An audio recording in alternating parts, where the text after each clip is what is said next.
Welcome. It's great to have such a great crowd to hear about a 16th century figure. Hillsdale College, for those of you that don't know, hopefully very few, was founded in 1844 as a college to promote sound learning in support of civil and religious liberty and intellectual piety. It's been teaching the liberal arts ever since, and it teaches the truths about man according to the laws of nature and nature's God. And it does so, I like to say, without any support or assistance from the federal government. We are in D.C., of all places, since the college is in Hillsdale, Michigan, because we believe that the formation of citizenship is very important for the future of self-government. Indeed, that self-government requires formation. It also requires a formation of statesmanship, appropriate for relating politics and principles. We see this as an extension of our teaching mission. We'd like to talk about Churchill, Lincoln, and the founders, which is not to say there aren't others in very different circumstances from whom we might learn, one of whom we are discussing this evening. I asked one of our interns here for the summer, Colin McNamara, who is a University of Dallas student. Is he here? Where is he? He's here someplace. To look up for me, out of curiosity, to find examples of individuals in the recent era who objected or resigned from their government post on principle. We found plenty of scandals. The governor of Oregon earlier this year, David Petraeus, and how could we ever forget Eliot Spitzer? 3 individuals resigned from HHS in 1996 because they objected to welfare reform. But you'd have to go back to 1915, when Secretary of State William Jennings Bryan resigned from the State Department because he objected to President Wilson's German U-boat policy, to find anywhere near the example of someone who, on principle, objected to what the executive officers of the regime was doing. And yet, here we are entering into very trying times. The modern state, all around us, is becoming overwhelming. Our culture is increasingly stultifying. Religious liberty, free speech, freedom of association are increasingly threatened. Today, we might not lose our heads, which is good, but some things we might believe might come to be seen as treasonous. Perhaps there is something we can learn from a 16th century political figure. Dr. Gerard Wegemer is a professor of literature at the University of Dallas, and since 2000, the founding director of the Center for Thomas More Studies. I will mention here in passing that there are many tonight here from the Thomas More Society of America here in Washington, D.C. We are Big Tent, and I welcome them.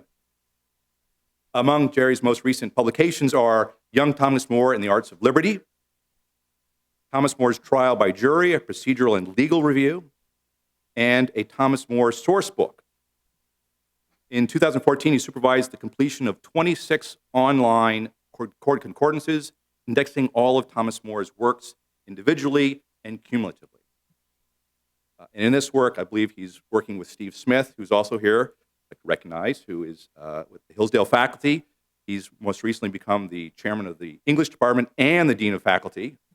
And he's also a great expert on Moore and Shakespeare. Little does he know, but he will soon be speaking here on Shakespeare at a date to be determined.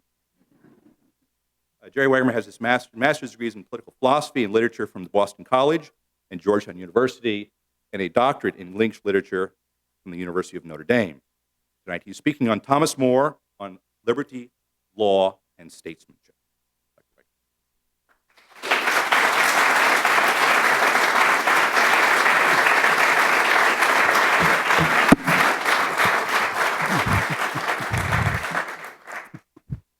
The world has never had a good definition of liberty.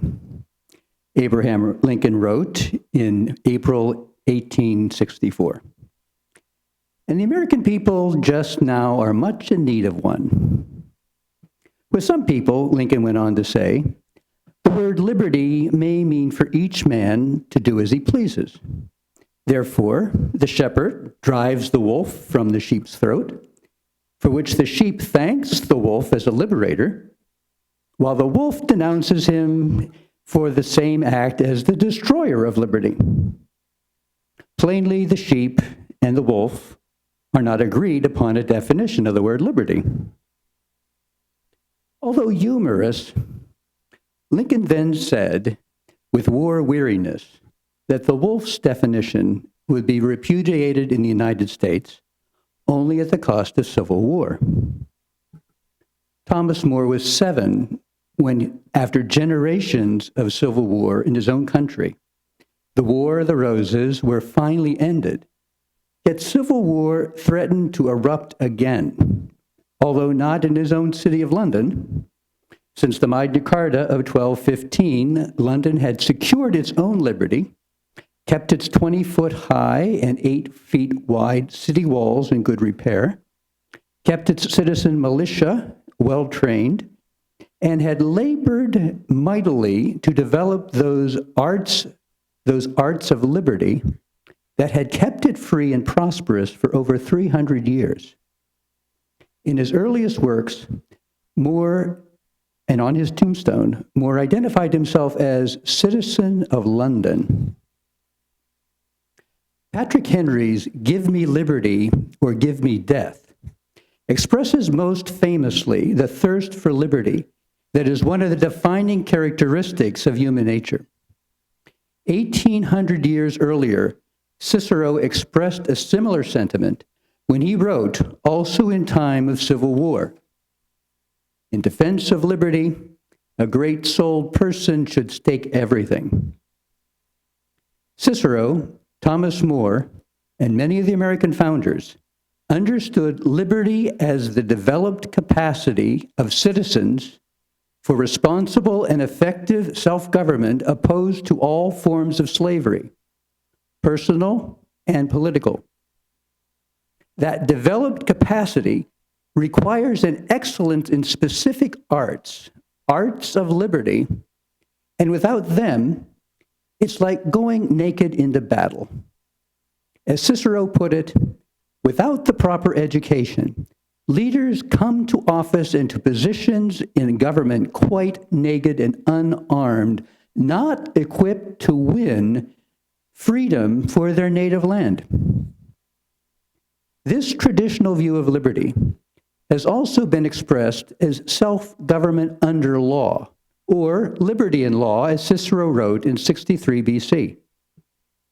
The implications of such liberty are expressed by the statue Armed Freedom on our own United States Capitol building. And in that national classic, America the Beautiful, which reminds and challenges us to confirm thy soul in self-control, thy liberty in law. The statue, close to where we're sitting, was designed to imitate the goddess Libertas of the ancient Roman people, a people unable to endure slavery, and a people careful to guard its possession of liberty, well aware that liberty can be given up or lost, all for the lack of vigilance. The song expresses the necessary link between character and liberty. To have a free country requires a free and vigilant people. So integral to liberty are character and good law that Cicero famously wrote that we are servants of the law that we might be free. Why? Because only when all enjoy equal rights before the law can a people have liberty. Because only then can a realistic justice exist for all people. Liberty is not living as I will. As Raphael boasts in Thomas More's most famous work, Utopia, a book that provocatively introduces to England Cicero's vocabulary of self-government with its leading citizens who in realistic ways build the common good. Often that building is modest, making things as little bad as possible. That is the advice that the Ciceronian character Thomas More gives in Utopia to the old philosopher and world traveler Raphael Hythlodaeus, who claims it's useless to give advice to rulers. More strongly objects in that work arguing that it's Raphael's duty to give advice like a citizen. He insists you can't abandon the ship in a storm because you cannot control the winds. Often, Morris, the Ciceronian character, explains, this means, quote, you must at least make things as little bad as possible. Raphael refuses and wants perfectly virtuous rulers and institutions. Otherwise, no one will listen to him, and he'll end up corrupting himself, he complains. That's the beginning of More's utopia.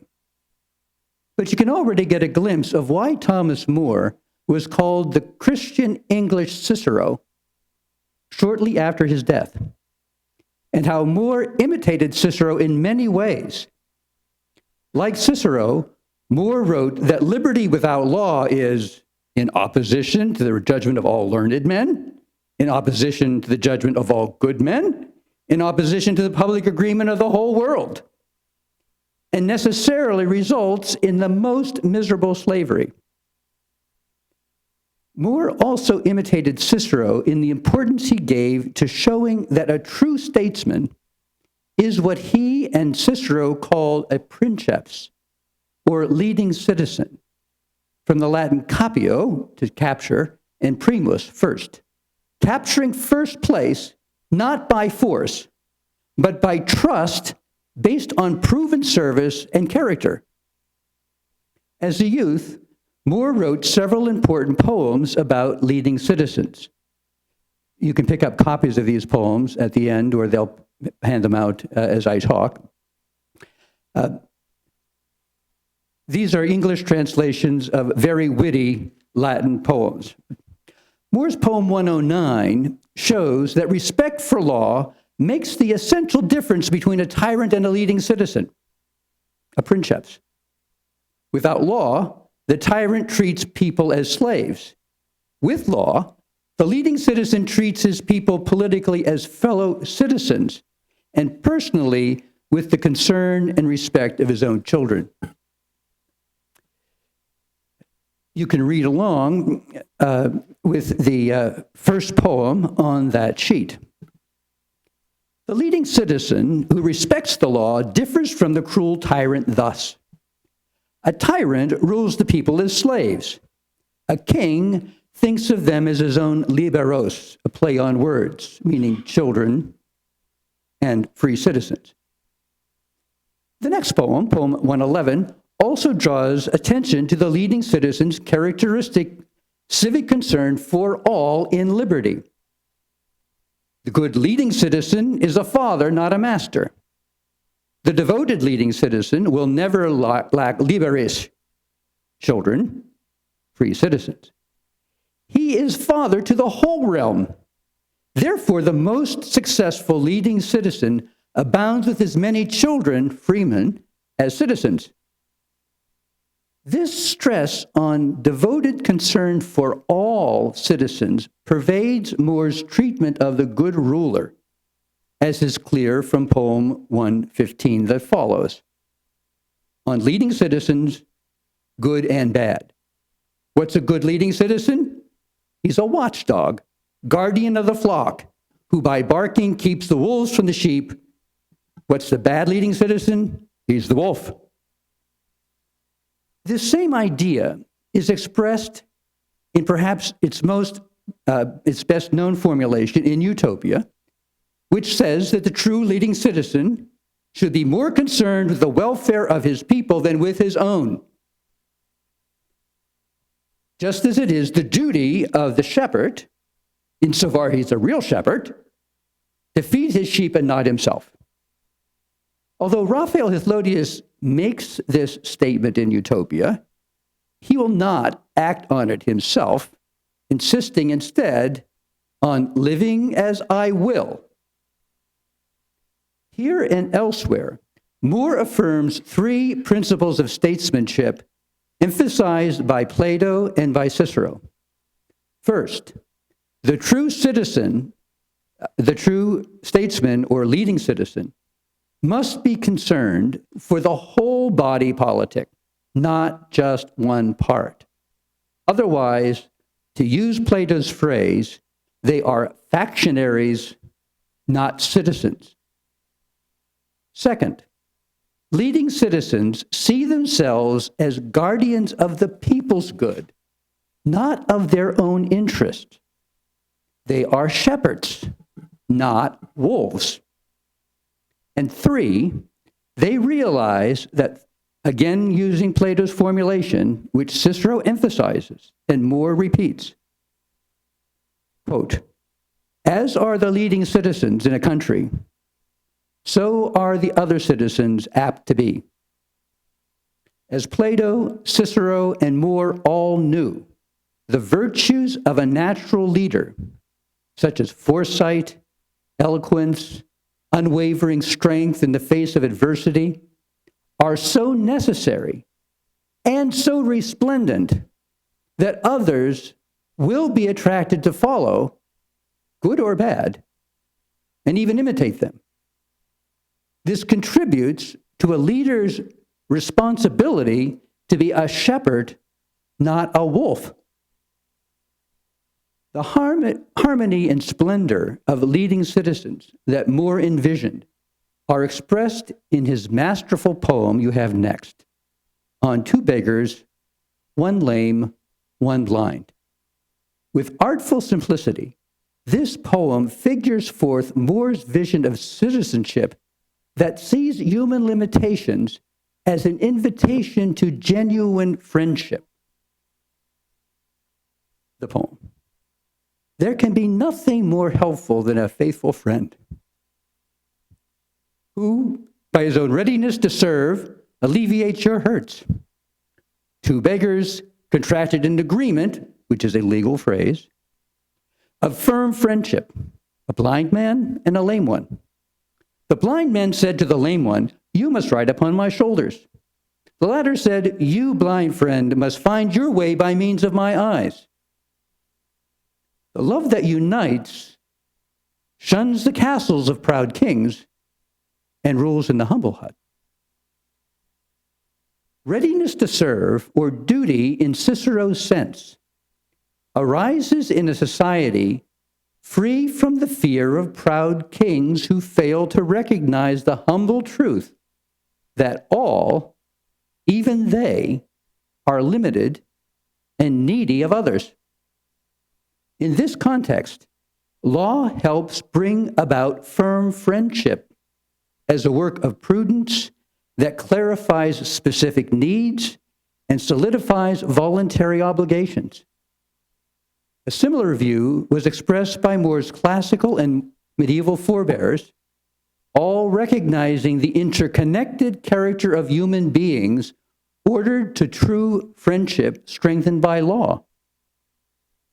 The leading citizen recognizes and facilitates this interconnectedness, as More expresses in the next poem you have, poem 112, on the good king and his people. A kingdom in all its parts is like a man. It's held together by love. The king is the head, and the people form the other parts. Every citizen the king has, he considers a part of his own body. That is why he grieves at the loss of a single one. The people risk themselves to save the king, and everyone thinks of him as the head of his own body. This poem draws attention to the importance of leaders and people thinking of themselves in relationships to the other members of a body politic with friendly concern, freely and loyally and realistically exercised, not by utopian illusion of living as I will. At the beginning of his literary career, Thomas More satirized those false notions of liberty, seeking to live as I will. In his first work published in English, The Life of Pico, Earl of Mirandola, More showed how easily a brilliant, rich youth can so delude himself that he causes grave harm to his own household and early death to himself. All because liberty above all things he loved, to which both his own natural affection and study of philosophy inclined him. And for that, he was always wandering and flitting and would never take himself to any certain dwelling. Nor would Pico act as the leader, the Earl of Mirandola, just as Hamlet, Prince of Denmark, never acts or thinks like a prince. Leading citizens have to be educated how to think of the whole in very imperfect situations. When asked to use his learning to help his country, Pico boastfully responds, "I see well that as yet you have not known the opinion that philosophers have of themselves, who repute themselves king of kings. They love liberty. They cannot serve." In Utopia, Raphael is a similar type of character. He has spent his life traveling like Ulysses. He loves to travel so much that he's left his family and friends, visiting countries far and wide, and that's why Morris, the Ciceronian character, suggests that he share his experience to make his country better. Raphael forcefully, even angrily, refuses, arguing that he has done his duty by giving his money and property to his family and friends, even though later he argues that money and property are the roots of all evil. Raphael also reveals that he is determined to live as I will and not be enslaved by the servitude of any duties, family or civic. In his later writings, More spelled out that dangers that arise from false understandings and even expectations of liberty can be disastrous. No, will be disastrous. These dangers commonly arise from our, quote, wrong imagination, whereby we beguile ourselves with an untrue persuasion. More recognizes this universal tendency to form utopian expectations of life, and therefore we wrongly reckon as we might do what we would, but therein we deceive ourselves, for what free man is so free that can be suffered to do whatever he wills? Some of the constraints facing everyone are laws made by men for quiet and political government of people, and the commands of those who have authority over us, especially the high commands of God. Considering these, More goes on to point out, every free man should find his liberty much less than he took it for. Nevertheless, our fantasy frames us a false opinion by which we deceive ourselves, and we take ourselves to be far more free than we be. In reality, successful living and successful rule require that we accept and even take on temporary restraints or short bondage for the sake of true liberty. Thomas More himself was willing to lose his position, all he possessed on earth, even his life, for the sake of a liberty tied to justice and reason, not to personal desire. To be free, citizens must forge and fashion their own characters, ruled by reason and therefore by law, built upon self-knowledge and the long training needed for those citizen virtues that allow liberty to prosper.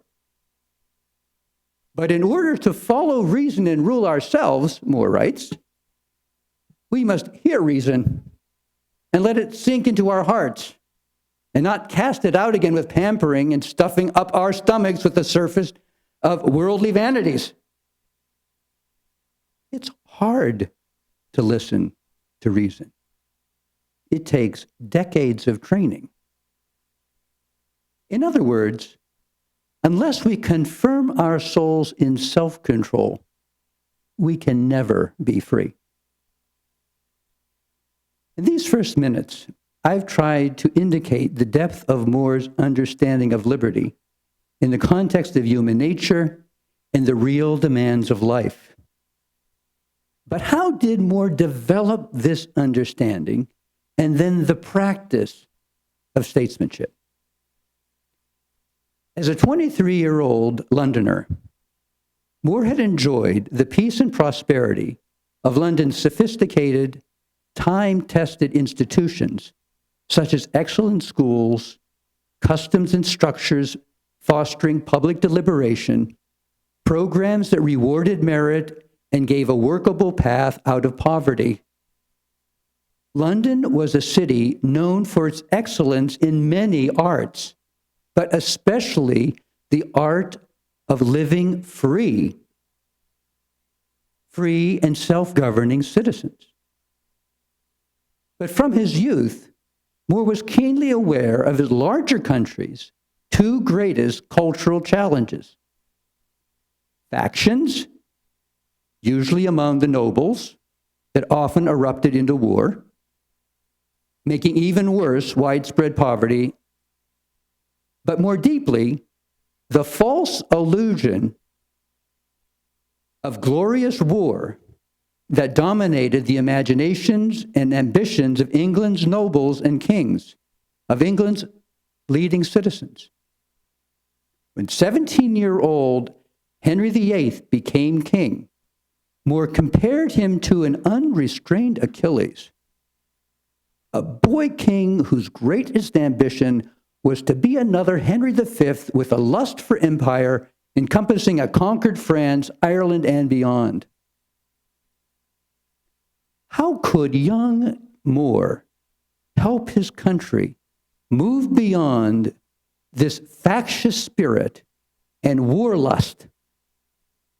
Because of his family connections with successful Londoners, More had many attractive fast-track career opportunities. Instead of pursuing any of these, More chose a humbler career as a business and government lawyer, with its day-to-day demands and immersion into the complex and intricate workings of London. This situation, besides introducing him to the inner workings of the city, gave him the time to undertake an extraordinary life of study in the pre-dawn hours of every day. And once married, to devote the time needed for his growing family. At 23, to confront the problems of his country's war-loving leaders, More took up Greek, mastered it in 3 years, and spent the next 14 years preparing himself in mind and character for statesmanship. At 24, More compiled and edited a book that eventually was called The Life of Pico, Earl of Mirandola, but was actually a book about self-mastery with rules in More's own rhyme royal poetry about how to confirm thy soul in self-control, finding liberty in law. In his first published book in Latin, More wrote about the qualities needed by a skilled leading citizen who lives in a republic overtaken by a tyrant. Law and liberty, of course, do not and cannot exist while a tyrant reigns, as More grippingly shows in this early work about tyrannicide. From there, young Thomas More began his major writing career, as would Shakespeare in his first 4 plays, with a probing study of England's civil wars. Faced with generations of such wars, and aware of the people's growing discontent from tyrannous Henry VII, what did this brilliant, well-educated Londoner see as a possible solution to England's internal strife? More studied carefully the writings and experiences of ancient Athens and the Roman Republic, as well as the institutions and practices of his own self-governing city of London, all the while looking for and finding solutions to the deep-seated cultural problems of his time. During these first years as a city lawyer and judge, Moore also gained immense life experience in raising his 4 children, in losing his beloved wife, Jane, after only 6 years of marriage, and marrying again the indomitable Lady Alice, a fellow Londoner who shared Moore's love for liberty and life. In those first 17 years of his professional and married life, Moore deliberately prepared himself to do for England what Cicero had done for the collapsing Roman Empire. Collapsing Roman Republic, before it becomes an empire. Cicero, in an attempt to prevent Rome's fall, translated the wisdom of the Greeks to redefine the Romans' heroic standards from war-loving dukes to peace-fashioning princeps, from warlord set on conquest to a leading citizen set on his people's peace, liberty, and welfare. Moore, during his early life, set out to acquire and translate the arts of liberty that Cicero recommended, arts that Moore mastered by the age of 40 when he finally agreed to join the king's service, and was able, by those hard-earned skills, to achieve the highest office of the land in just 11 years. Quite instructively, Moore did not try to enter the national arena until he was 40, once his family, friendships, and finances were established, and once his mind and character had been carefully trained and tested. He never assumed he would have a character strong enough to do what he did before 40. So difficult are these arts of liberty to acquire, and so much labor is needed to achieve excellence in them, that we can understand why 5 widely divergent London playwrights would join forces in praising Moore, who exerted the great study and loyal industry needed to forge the peace that shines upon our Commonwealth. These 5 playwrights included the popular and guarded William Shakespeare, as well as the famous spy who brought Catholics to their death, Anthony Munday. Yet all 5 gave unqualified praise to Moore for his devoted care to every segment of the city, and for his unpretentious, learned, and humorous wit in serving the city. The Elizabethan play, Sir Thomas More, that never got past Queen Elizabeth's censors, describes Moore in this way. It's the next on your sheet. This little isle holds not a truer friend unto the arts. He, Moore, is great in study.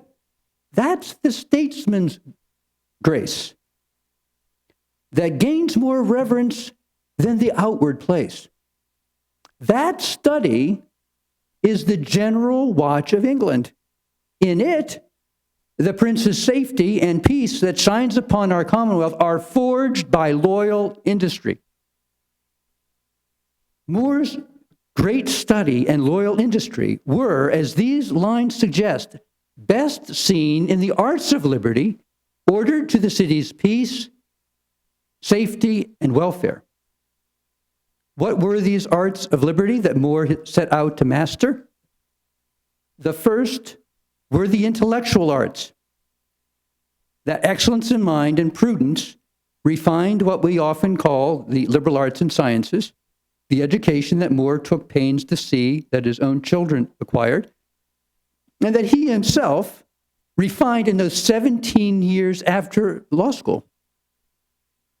The second were the ethical arts, needed to forge excellence and dependability of character.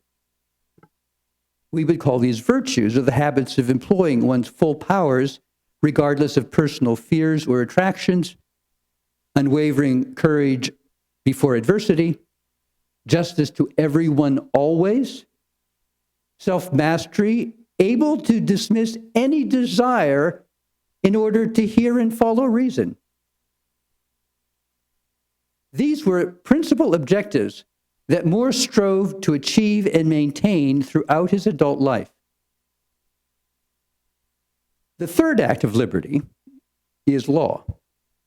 Rome's most famous art, devised by wise and experienced statesmen over many generations. The art More worked to perfect throughout his professional life. For More, this mastery of law also required a mastery of history, needed to understand the strengths and limitations and contexts of those laws. The fourth art needed for a free people is what More and Cicero called rhetoric, what we might call the arts of communication, all those available means of persuasion ordered to what is true and just. As Cicero did for the Romans, More introduced new concepts that in time deepened and changed his culture's self-understanding.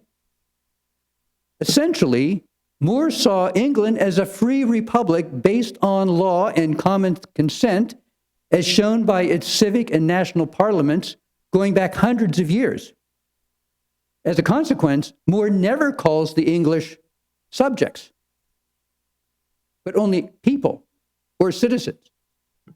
He states explicitly that the essence of good rule is to carry out the laws and act as their servant. He writes in a monarchy that all who govern, even kings, rule a free people only with the people's consent. In his first book of Latin poetry, More published, the next one on your sheet, entitled, "The Consent of the People Both Bestows and Withdraws Sovereignty." The rest of the poem reads, "Any one man who has command over many men owes his authority to those whom he commands. He ought to have command not one instant longer than his people wish. Why are impotent kings so proud? Because they rule merely on sufferance." Not surprisingly, More's most daring innovations were discreetly hidden in his provocative literature. Literature so powerful that Shakespeare would use it as a direct model for his 4 earliest plays, but also indirectly throughout his career. These innovations all relate to More's project of bringing the Renaissance to England, that is, of introducing those concepts and terms and arts that would define the emerging modern world: the dignity of all, liberty under law, and self-governing citizens led by an elected leading citizen who is a master of law, wisely able to respect the proper spheres of church and state, despite the obvious human flaws and limitations of both. More saw clearly that law was powerless without properly educated leaders, proven by the long trials of fire to be wise as serpents, innocent as doves. One of More's favorite short descriptions of the prudent citizen. More knew from his long study of history that only such individuals, forged by great study and loyal industry, could devise and execute laws building on the best of the past. More also saw that law and liberty were powerless without institutional innovations that only leading citizens could successfully devise, because only they would be trusted enough to convince enough people to try them, and because only they would know the particulars of the country's history to know what innovations could work. Two innovations of special importance that More defended were these: political free speech and term limits, allowing rulers to be responsible to the people. As Speaker of the House in 1523, More gave the first defense of free speech recorded in history. giving philosophical and practical arguments for its necessity. 5 years earlier, he published a poem showing that the election of a one-year consul or executive is superior to the blind chance of hereditary monarchs. More also pointed out the importance of independent courts, Parliament's role as the highest civil authority in England, the expanded role of lawyers, wider and better education, leadership based on merit, not heredity, more extensive use of national and international deliberation and collaboration, and world peace based on international cooperation and law. The concept that most amazed Erasmus was More's practice and defense of women's education. Erasmus admitted that he shared the prejudice of his time against such education until he met More's daughters and heard More's reasoning. Erasmus then marveled that the obvious success of More's daughters set a new fashion for education. More showed how to build from within, you might say, what his society and his world would need to secure in generations to come greater stability, justice, prosperity, and lasting peace. The arts of liberty had also taught More how to maintain a balance in his own family, personal, and professional life, marked by an inner peace and strength and good humor in the most trying moments, even on the scaffold. Those arts of liberty, according to Erasmus, explains More's success in being a man for all seasons, regardless of passing circumstances. But what about More's role as head of England's legal system in bringing 6 Englishmen to their deaths by burning at the stake, 3 of which More was directly involved?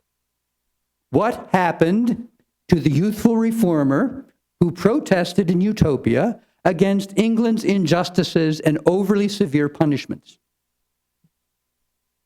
When Thomas More accepted the highly dangerous office of Lord Chancellor under an increasingly tyrannous Henry VIII, whom he knew very well from childhood, from the time that More was 8 years old, time that Henry VIII was 8 years old.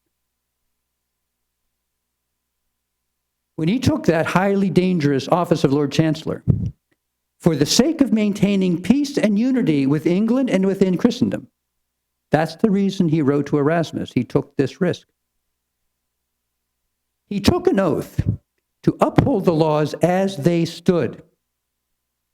He did not devise his country's extreme punishments for seditious heresy.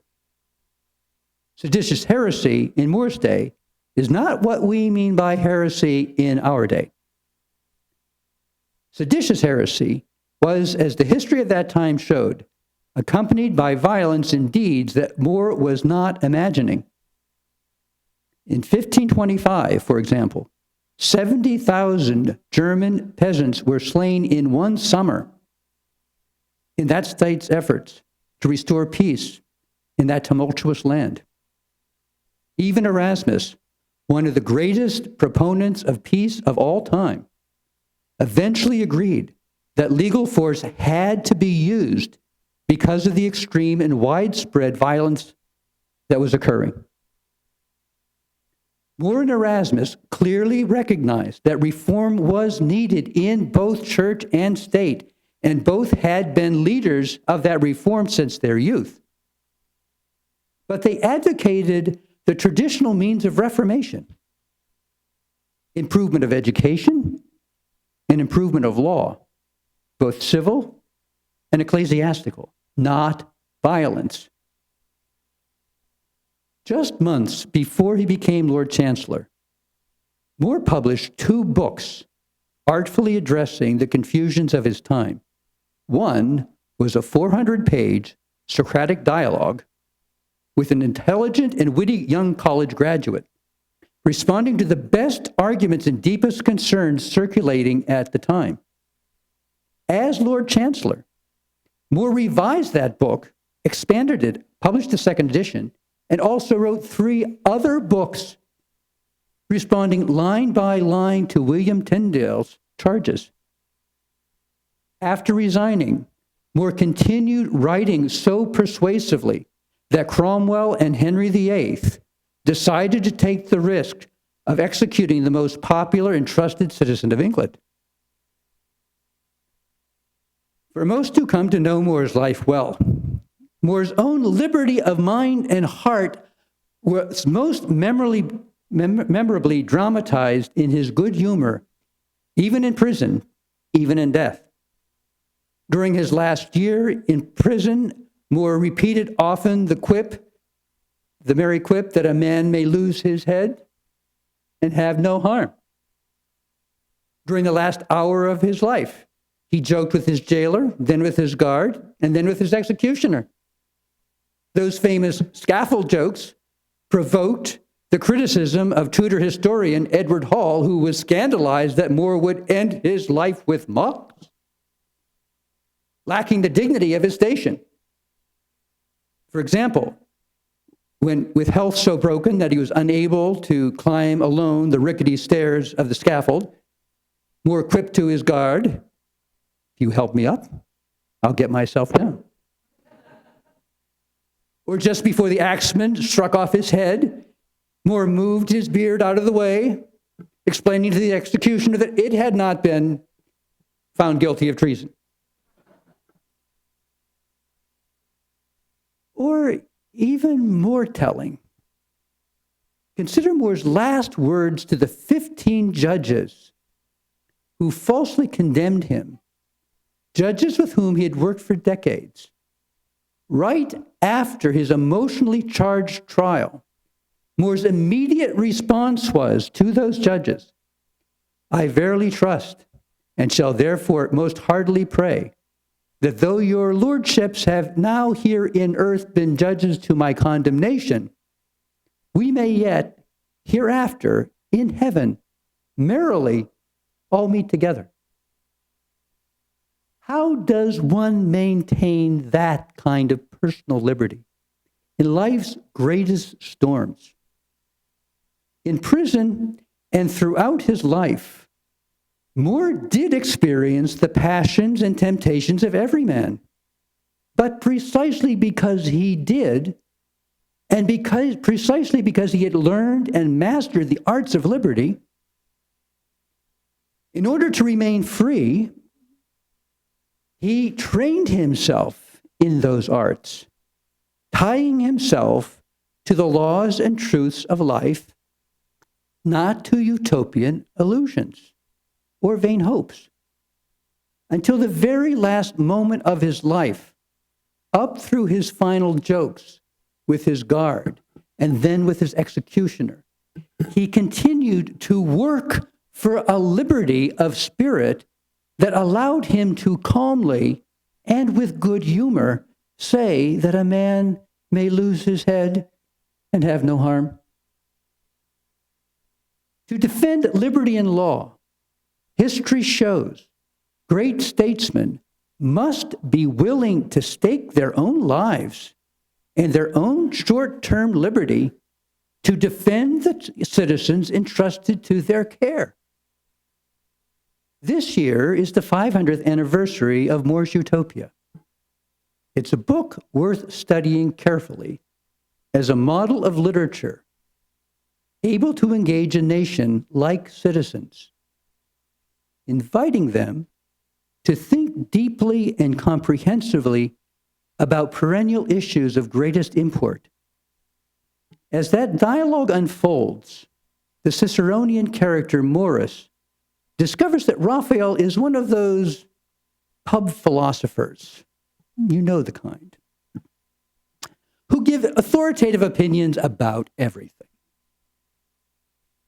but are not willing to work for consistency in their own thoughts and actions, let alone apply themselves to the hard problems facing any parent of a family or leader of an imperfect nation.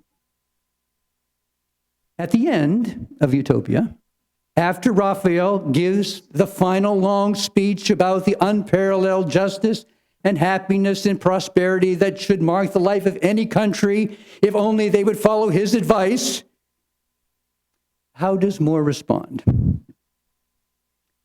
He takes old Raphael by the hand, praises the way he delivered his speech, invites him to speak again, to think more about these matters more deeply and to confer more fruitfully about the issues. And then he leads him into dinner. More ends with an act of friendship.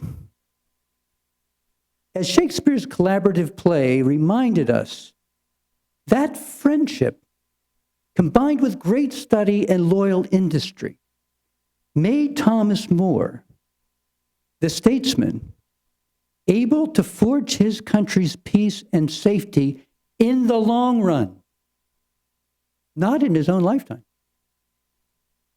Often, Morris tells us, the Ciceronian character, that means finding ways to make things as little bad as possible, but never abandoning the ship in a storm because you cannot control the winds. In fact, statesmen train themselves not to abandon duty, convinced that lack of preparation or indulging utopian expectations can result in being, as More wrote in the final days of his life, a cowardly ship's captain who's so disheartened by the furious din of a storm that he deserts the helm, hides away cowering in some cranny, and abandons the ship to the waves. As one of the great statesmen of our tradition, Thomas More knew well the perennial need to confirm his soul in self-control, his liberty in law. Thank you.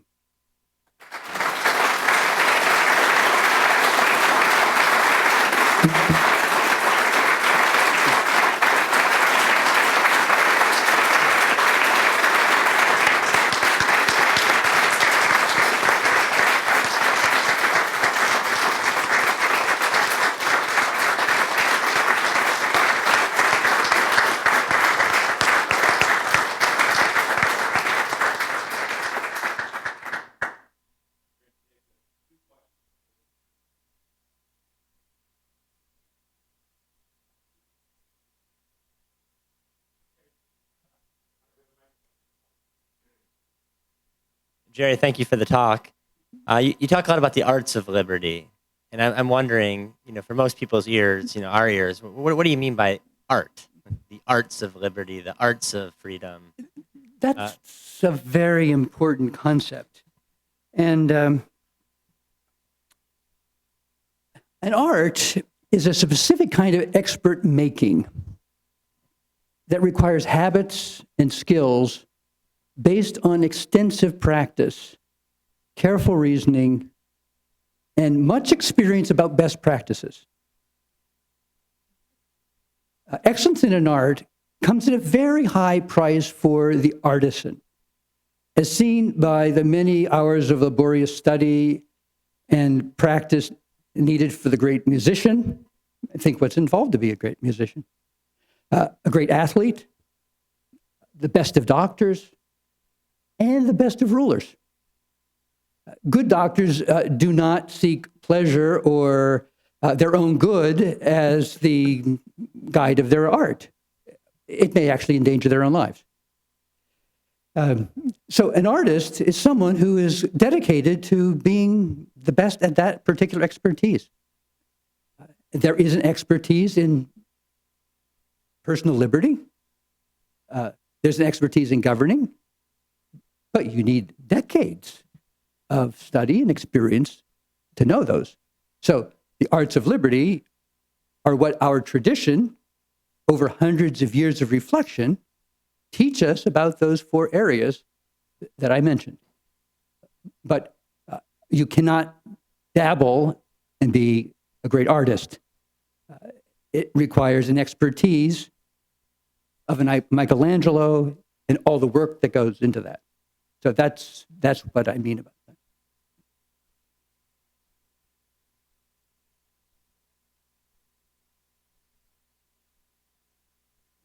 Thank you, Dr. Wegemer, for coming to speak to us. Do the arts of liberty include the art of poetry? Everything on this list is in verse. What is the role of poetry in Thomas More's writings and in the arts of liberty? Thank you. Well, particularly in the intellectual arts, the first ones that are required, a ruler has got to think clearly and well about the big picture and the details. This is what the poet's particularly good at. And Moore actually highlights the importance of poetry in history in helping to form the human judgment and actually to give it practice in formation before it counts, but also gives a framework and an understanding, a picture of human life, those realistic expectations. And that's why great literature has always been a part of liberal education. You can't be a liberally educated person without knowing the greatest literature of your country. And a statesman needs to know that because it goes into the deepest roots that you can call upon to call a people to do arduous, great things. So indispensable. Thank you. Good question.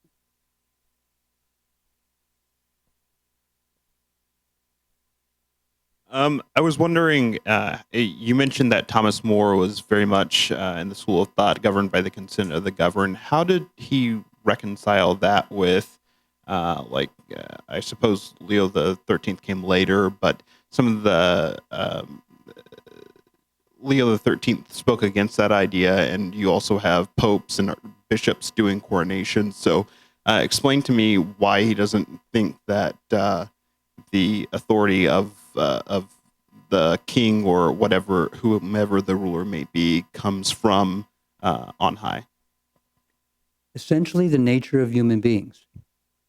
It's curious, the book he was working on before he goes into the tower is a commentary on Genesis, and which he reflects on the fact that every human being is created free. Every human being is responsible for choosing a way of life. Now, also, practically speaking, he had seen this work in London for 300 years. This wasn't just theory. It was the best of theory and the best of practice. This is also why, for him, in his controversy with Luther and Tyndale, the great issue was freedom of the will. Are we free or not? And he read the tradition as clearly saying, yes, every human being is free.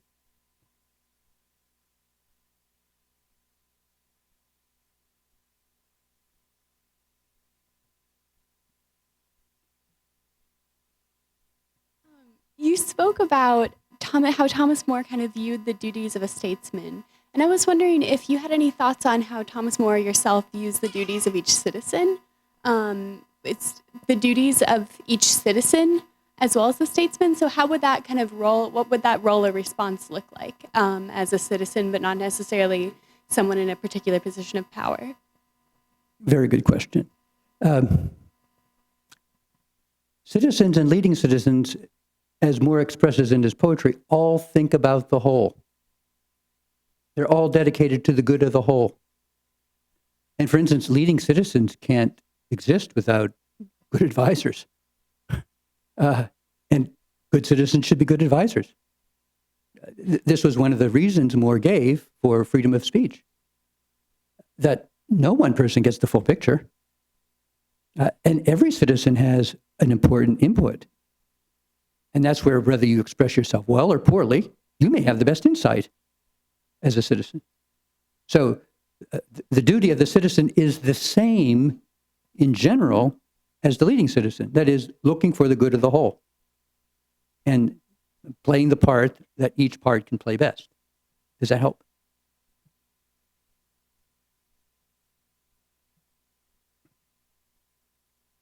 Hi, I'm Jonathan Watson. My question's about self-discipline. He talked a bit about how how Thomas More expected of himself to be self-disciplined and others to be self-disciplined. How would you help others? Because I feel like that's pretty unpopular in today's society, to restraint and all that. How would you help others to want to be self-disciplined? Study seriously a biography like Thomas More's. Study seriously great literature where you see the results of heroism and the result of cowardice, especially when you're young, but at any age. We all need to be reminded what's at stake. What difference does it make how I live my life? Great biographies bring that out. I think that is the importance of Thomas More as a man in full. When you think about his life as a whole, is it a failure or is it a success? It's a question every person would have to ask themselves. What am I willing to do for liberty, true liberty? What am I willing to do for my country? So I think that's going back to the question of the role of poetry and literature. They give you pictures of the whole. You see the beginning of a life, the middle of the life, and the end of the life. And the end is determined by decisions made all the way along. The most famous book of Plato's, The Republic, ends with precisely that pageant of all the possible ways of life that you could live. And Socrates insists that the most important use of anyone's time in life is to ask that question. What's the best way of life to live? Because it's the ultimate question. And everything else takes second place to that. So great question and great place to end. Thank you.